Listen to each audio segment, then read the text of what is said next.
We have now completed our study from the perspectives of history, law and economic theory, the theory of capital, the theory of cycles, the viewpoints of other theorists, Keynes, monetarists, the debate between supporters of the free banking school and supporters of the central banking school, and now we are ready to delve into the book's concluding chapter and analyze the 100% reserve banking system. The first part of this chapter covers the writers who have defended 100% reserve banking, at least from the 20th century forward.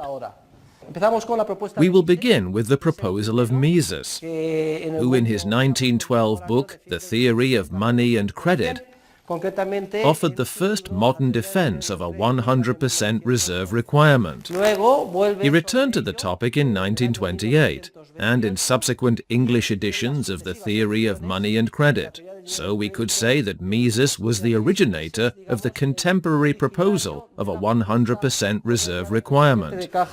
In the words of Mises, now it is obvious that the only way of eliminating human influence on the credit system is to suppress all further issue of fiduciary media. The basic conception of Peel's Act ought to be restated and more completely implemented than it was in the England of his time, by including the issue of credit in the form of bank balances within the legislative prohibition. So, Mises underlines the essential idea we have expressed so many times in class, namely that everything arose from an error committed by those who established Peel's Bank Act, since they forgot to demand a 100% reserve ratio on demand deposits as well as banknotes. Hayek later followed in Mises's footsteps and defended a 100% reserve ratio in various books, particularly in a little jewel of economic science published in 1937, entitled Monetary Nationalism and International Stability. This book is remarkable also because it is the book in which Hayek demolishes the entire theory of flexible exchange rates and defends fixed exchange rates against the erroneous doctrine of the Chicago School. The next writer we will learn about is Murray Rothbard. Rothbard advocates a 100% reserve banking system anchored to the gold standard.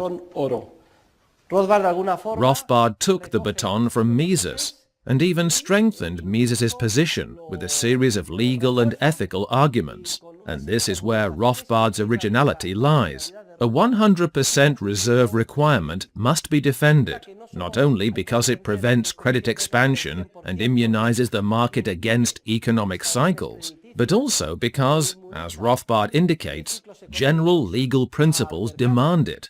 In other words, a 100% reserve ratio is required by the ethical principles vital to a market economy. And with that in mind, you could say that I myself am a disciple of Rothbard, because, as you have seen, the approach of the treatise we have studied together is fundamentally legal and ethical in nature.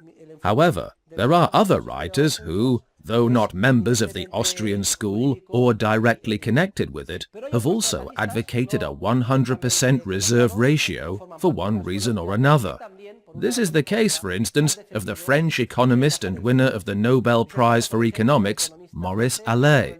He defends a 100% reserve ratio for the economic reasons we have covered in my treatise, but he holds the theory that the monetary base, instead of gold, should consist of paper banknotes issued by a public authority at a pre-established growth rate of 2% per year.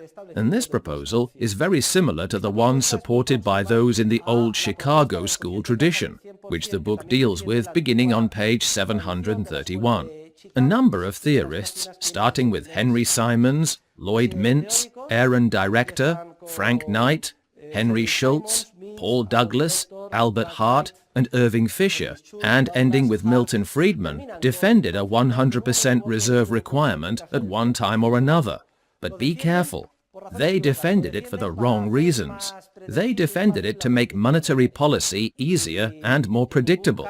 But in no case did they intend to eliminate the role of the state with respect to its intervention in the system to provide it with liquidity.